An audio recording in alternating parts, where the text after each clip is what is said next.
Aloha, my name is Crystal. Hi, I'm Chris. Hi, I'm Ray. And together we are the fire-breathing rubber duckies. The issue that we chose to address is binge drinking. The CDC defines binge drinking as having 5 or more drinks for a man or 4 or more drinks for a woman on any given occasion. A drink is defined as a 12-ounce beer or 1.5 ounces of hard liquor. Most college students participate in drinking behavior, and 40% have admitted to binge drinking in the past month. We believe that this is a problem at our campus because Hawaii is consistently ranked higher than the national average in drinking behaviors all around. As you can see, Hawaii is in the top 13 states for the prevalence of adult binge drinking. 19 to 25% of the population engaging in these behaviors. We can also see that this isn't something new.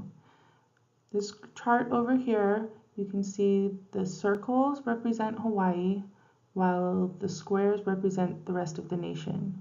We are consistently higher than the rest of the nation in binge drinking behaviors. And in 2011, Hawaii was named the drunkest city in the country. Individuals partake in binge drinking behaviors for a variety of reasons. Some of these may include to dull negative emotions or to cope with anxiety or stress. Among college students, it's looked at as a rite of passage where they are transitioning from adolescence into young adulthood. A lot of times they partake in these behaviors to fit in with their peers and feel comfortable in social settings. Individuals who participate in binge drinking behaviors are more likely to engage in behavior that they may not normally do while sober. These behaviors may be impulsive, destructive, or sensation-seeking and are due to lowered cognitive functioning, their inhibitions being lower, and peer pressure. The negative effects of binge drinking are numerous and hard to tell what path it could lead you down. You can participate in sexual activities that you normally wouldn't. You could become sexually assaulted. You can black out and do things that you don't remember. Participate in violent acts. In this day and age, everybody has a cell phone and a camera. Any of these behaviors could be put on a social media website. It also contributes to academic failure and has many negative health consequences. Getting drunk can affect your physical and mental health. Accidents and falls are common because being drunk affects your balance and coordination. Binge drinking can affect your mood, memory, and in the long term can lead to mental health problems. In extreme cases, people have been known to die from binge drinking. Our intervention will primarily be aimed at freshmen.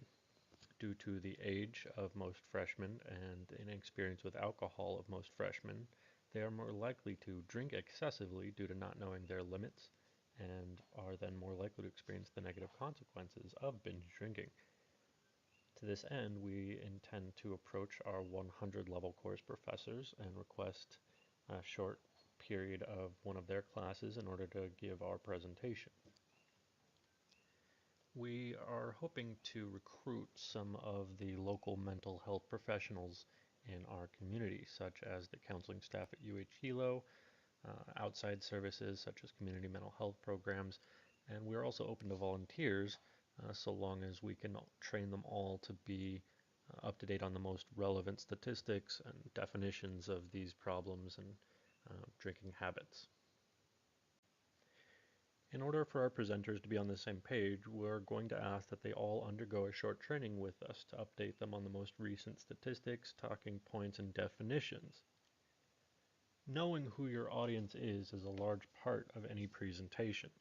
So we will make sure that the presenters know they're going to be talking mainly to freshmen, and then give them talking points such as what constitutes a drink, what is a binge, what beliefs the students have about drinking, binge drinking, are there any factors which make it easier or more difficult for them specifically to get drunk. We'd also suggest discussing things like consequences, either personal experiences or witnessing friends or relatives' experiences of negative consequences due to drinking, whether it be binge drinking or not. We're also going to encourage the presenters to be open to discussion and engagement with students at all stages of the presentation. We'll also discuss with the presenters what materials we will be providing for them, such as informational pamphlets about drinking, binge drinking, and counseling resources such as phone numbers and referrals. And finally, for the presenters, we'll be doing a sample presentation for them just to give them an idea of what it is that we're looking for.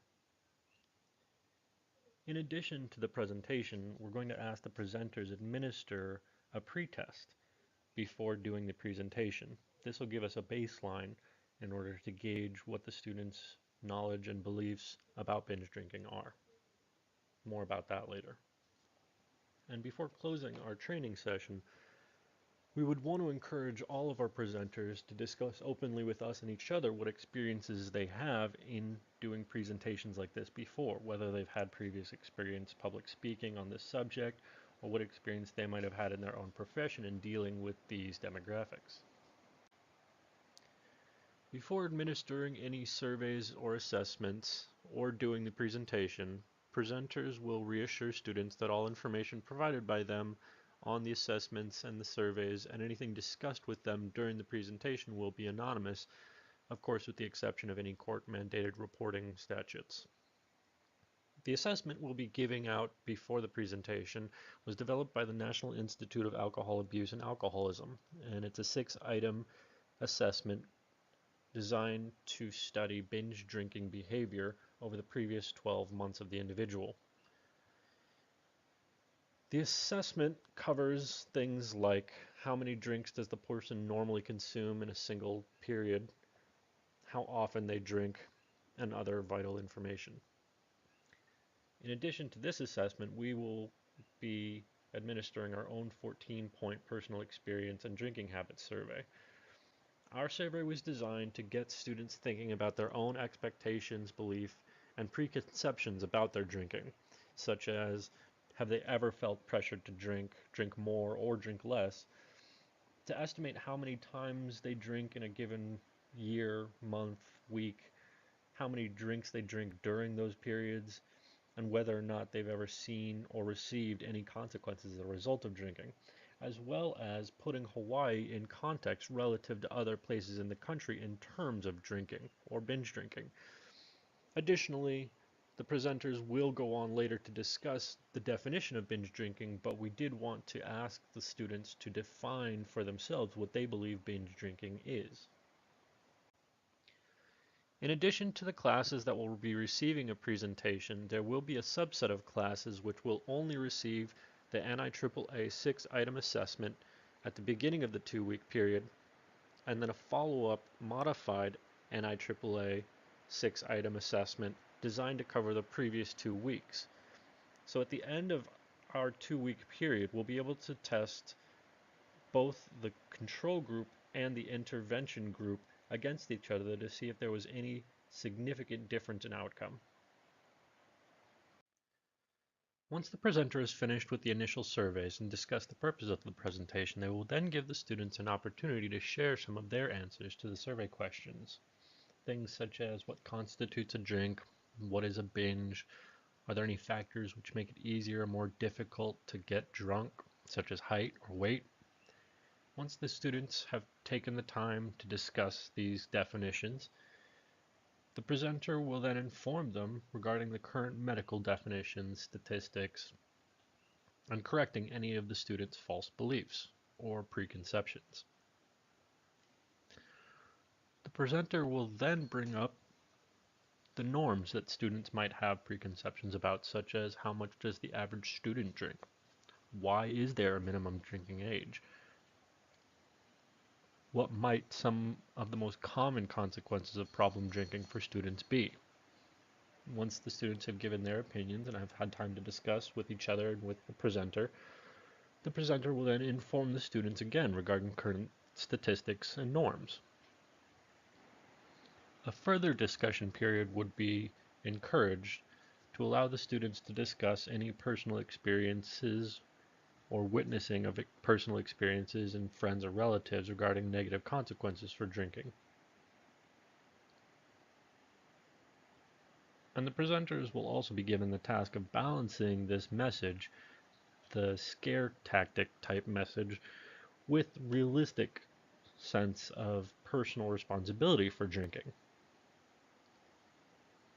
Towards the end of the presentation, the presenter will be given the opportunity to answer any follow-up questions from students or give any other information they feel pertinent to their particular presentation, and then offer the students informational pamphlets and counseling service information if any student wish to partake, particularly if they find themselves in a situation in the future where they think they might be binge drinking or have consequences of binge drinking, what their potential avenues of resources may be. As mentioned previously, all those classes which received an initial survey, even those that did not receive the intervention presentation, will receive a follow-up modified 6-item NIAAA assessment, which has been changed from a 12-month scale to a 2-week scale. At the end of the 2 weeks, both the control group and the intervention group's assessments will be compared for any relevant statistical significance in outcomes. If any outcome is detected, a positive recommendation can be given to University of Hawaii at Hilo for further interventions in the future. Also, if there's no significant outcome difference, we can then determine our intervention would need to be revised. Surveys and questionnaires will be used both before and after students hear the presentations on binge drinking and the negative effects it may have on them and their peers. We believe these evaluations will be beneficial in that they will allow us to see what students know about binge drinking both before and after hearing about the possible outcome of such practices. Questions about how much is too much are influenced both by personal beliefs and outside influences. Students will be challenged to look at their own beliefs as well as peer behaviors regarding binge drinking and assess the discrepancies of their ideas of these norms. Students' perceptions and preconceived notions regarding the issue of binge drinking are far from accurate.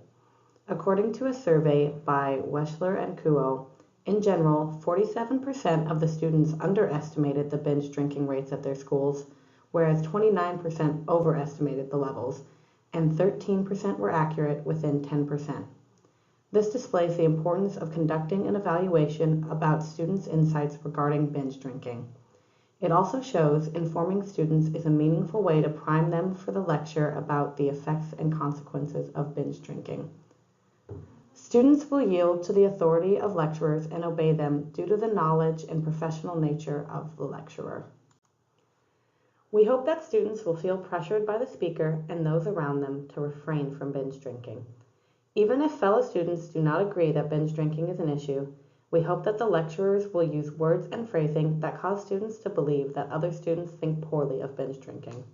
This will, in turn, cause even more students to think poorly of binge drinking as well. The lecturers will provide students with material and informational assistance regarding binge drinking and its potential dangers. If need be, they can provide emotional assistance as well. Our hope is that this social support will allow students to be able to make informed decisions about binge drinking and the dangers involved in such a negative choice. Social norms and personal norms are important to the survey and questionnaire portion of this intervention because the surveys will require the students to look within themselves and at the world around them in order to form their opinions about binge drinking. Social and personal norms play a role in how students will answer questions on the evaluations and what they will do with the information presented to them. Obedience to authority has a direct effect on whether or not a student will listen to and obey the warnings about binge drinking. Students will use social influence, social identity, and social validation to make decisions about binge drinking. Our hope is that students will be influenced by others to agree that the correct choice is not to drink to excess and will, in turn, influence others to make the same decisions. Social support can come from fellow students as well as the lecturer that is providing information about binge drinking. Assuming our intervention shows any statistical significant increase in knowledge about binge drinking or decrease in binge drinking behaviors, there are some other things we could do with this intervention. Primarily, we could start by opening up our demographic beyond the 100 level student courses. We chose that demographic particularly because those are the students which are statistically most vulnerable to drinking to excess. However, since all college students are usually steeped in drinking culture, it would be a reasonable assumption that if this intervention does work, it may be even more effective by opening it up to more students. As a final note on the intervention, we do have to deal with the potential issue of confounding factors. One of these factors in particular that was brought to our attention was the possibility of students enrolled in multiple 100 level courses taking our survey multiple times. This could be dealt with by simply having the students enter something like their student ID number on each survey in order to retain anonymity while allowing us to cross-reference for duplicates. And on a final author's note, we would like to say that while we do not consider drinking itself to be immoral, certainly not in today's culture, and we do not want to be misers or come across as believing that drinking is inherently wrong. We do, however, believe that raising issues of this nature with freshman students may give them a rare opportunity to discuss this at a public level, which might allow them to deal with the consequences or at least give them the opportunity to think about in a non-peer centered environment about their drinking behavior and notions. And please remember, Always drink responsibly. Unless you're done with finals, then knock yourself out. Thank you.